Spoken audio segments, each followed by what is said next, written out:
Hello, and thank you for tuning into Answers from the Lab, where we share Mayo Clinic knowledge and advancements on the state of testing and science from laboratory leaders and the people who are making it happen behind the scenes.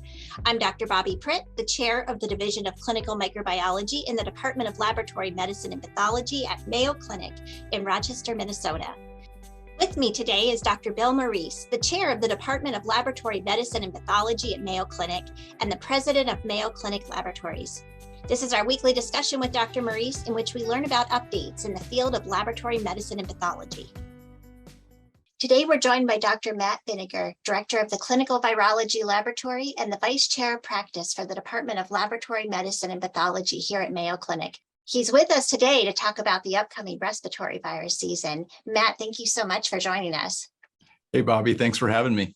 So we're all wondering what's going to happen this season. I don't know if you have your crystal ball for us, but maybe we'll start with influenza. I've heard that people are now offering flu shots. So as we are approaching this upcoming influenza season, what can we expect to see? Yeah, it's a great question and wish I had a crystal ball, but we can make projections and estimates. And what's been so fascinating is that over the last few years, we've seen a significant reduction in flu cases. During 2020 and 2021, we saw virtually no influenza. And that was because global travel was, in large part, shut down. People were staying home, kids weren't in school. We did see somewhat of a return of influenza last year. We started to see increases in cases, but it didn't quite reach normal, typical levels. Now, we've been watching carefully the rates of influenza in the Southern Hemisphere because they have their flu season during our summer months here in the US. And what we saw was not a good thing. It wasn't good news. Their flu season was reaching pre-pandemic levels or higher than pre-pandemic levels. Australia saw a pretty severe influenza season. So if we extrapolate from what we saw in the Southern Hemisphere, we could be in for a rough influenza season here in the US. Wow. Well, I guess that's good to know now because we have those flu vaccines that are starting to become available. So probably good to start thinking about those. Now, with all of this, we have COVID, which we're still seeing, SARS-CoV-2 circulating, and then there's other respiratory viruses. So how do all of our tests come into play for these different respiratory viruses, SARS-CoV-2, RSV, influenza? Yeah, fortunately, we're in a much better position today than we were in the fall, winter of 2020 in terms of diagnostic test availability.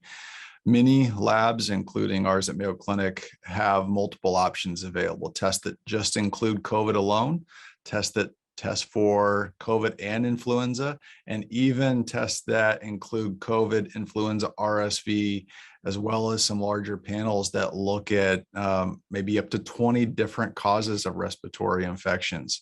So we have a pretty good number of tools in our toolbox to help diagnose these infections. My thought is that many patients who present this fall and winter with a respiratory illness, going to be really difficult for physicians to be able to differentiate between influenza and COVID. So most patients are going to require testing for at least those two viruses, COVID and influenza. Younger children, we might want to include testing for RSV, or immunocompromised adults. We might want to look at other viruses, including RSV. And then we start to get into those multiplex respiratory panels, the ones that include up to 20 different targets on their panel. Those are really best for severely ill patients, patients that have some sort of an underlying immune suppressive condition.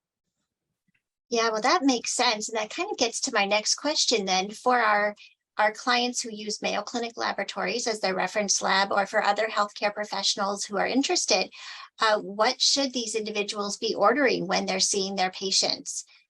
Yeah, what we've tried to do is develop a testing menu that provides our physicians and our Mayo Clinic Laboratory clients with options, because we know that depending on the healthcare institution, the clinic around the country, they may offer COVID-only testing locally, they may offer flu RSV testing locally, but they may need other options through their reference lab.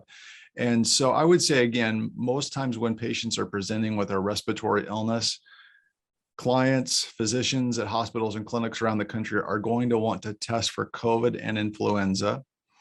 And then some patients may require RSV testing as well. If one of our clients or physicians has a COVID only test locally, and then that comes back negative and they want to follow up with a influenza and RSV test, we have those options in our test menu that would provide that flexibility. And then again, in a small subset of patients that are severely ill or have some sort of an immune suppressive condition, we also have broad respiratory multiplex panels that include flu, COVID, RSV, parainfluenza virus, some bacterial pathogens that can be used in some of those more complex cases. Well, it's really nice we have that flexibility, especially for all those different scenarios you just mentioned. All right, so I'm thinking about this upcoming season now. What can I do? What can all of our listeners do to stay safe? Yeah, the best steps that we can take are to get vaccinated against influenza. And if you're eligible, get a COVID booster as soon as possible. Again, we have been watching what's happening in the Southern Hemisphere over the last few months. And we know that with more return to normalcy, more people traveling, kids back in school, people at work, masks coming off, these infectious diseases haven't gone away. We've just disrupted their transmission pattern. And now those transmission patterns are open back up, and we could be up for a rough respiratory season. Getting a flu vaccine, getting a COVID booster will help to disrupt the transmission of those viruses, keep people from getting severely ill, keep people out of the hospital. And so those are two steps: flu, COVID vaccines, washing your hands, staying home if you're sick. Those are some simple steps that we can take to keep ourselves and our community safe. Yeah, that's really great advice. I know Dr. Maurice, Bill, and I, we talk every week, and we are also mentioning that if we're traveling in a crowd of people, both of us tend to still pull out our mask and put it on. I think it's a good idea. One thing hopefully we've learned throughout the COVID pandemic is that wearing a mask is a good way of disrupting transmission of some of these infectious diseases. And I'm going to be watching local community rates of flu and COVID. And if they start to get high, if I go out to the supermarket or into a public setting with a lot of people, it's a good idea to put on a mask. And I hope others will do so as well, again, to keep yourself and others safe. Well, it's really great advice and very timely. So thanks again, Matt, for joining us. You bet. Thanks for having me on. Thank you so much for tuning in to Answers from the Lab. Be sure to subscribe to this podcast, and don't forget to tune in every Thursday and every other Tuesday.